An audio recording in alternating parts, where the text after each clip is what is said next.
Best. എന്ത് സുഖം vote കുത്തിയുള്ള നികുതിപ്പണം കൊണ്ട് അറുമാദിക്കാൻ.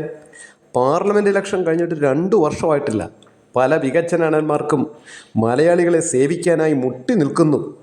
അല്ല അണ്ണന്മാരെ, നിങ്ങൾ ഇക്കഴിഞ്ഞ പഞ്ചായത്ത് തെരഞ്ഞെടുപ്പിൽ എന്തേ മത്സരിക്കാഞ്ഞത്? ഏറ്റവും താഴെത്തട്ടിൽ നിന്ന് നിങ്ങളുടെ സേവനം തുടങ്ങാമായിരുന്നല്ലോ. നാണമെന്ന് പറയുന്ന സാധനം നിനക്കൊക്കെ ഉണ്ടോ ഊളകളെ? നിന്നെയൊക്കെ ജനം ഒരു ഉത്തരവാദിത്വം ഏൽപ്പിച്ചിട്ടുണ്ട്. അത് പാർലമെൻറ്റ് മെമ്പർ സ്ഥാനമാണ്.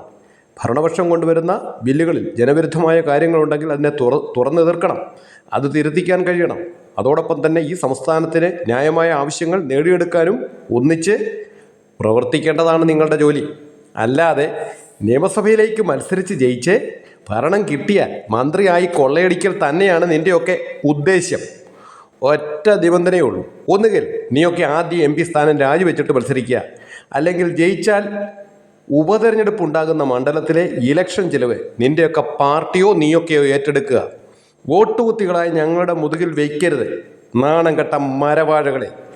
ഈ ദുർഭൂതത്തിൻ്റെ സെപ്റ്റിക് ടാങ്കിൽ നിന്ന് എങ്ങനെയെങ്കിലും ഒന്ന് രക്ഷപ്പെടാൻ ശ്രമിക്കുമ്പോൾ അതിലും വലിയ തൊട്ടികളാവാൻ ശ്രമിച്ചാൽ നീയൊക്കെ ഇനിയും വഴിയാധാരമാകും. ഇവിടെ തന്നെ യുവാക്കളും കൊള്ളാവുന്നവരും അതിൽ വിദ്യാഭ്യാസമുള്ളവരുമായ നിരവധി പ്രവർത്തകരുണ്ട്. അവരെ പരിഗണിക്കുക. കടൽക്കിഴവന്മാരെ, നിനക്കൊക്കെ ഇനിയും ആളിനെ കിട്ടിയില്ലെങ്കിൽ ആ തിരുതയെയും വിളിച്ചൊരു സീറ്റ് കൊടു.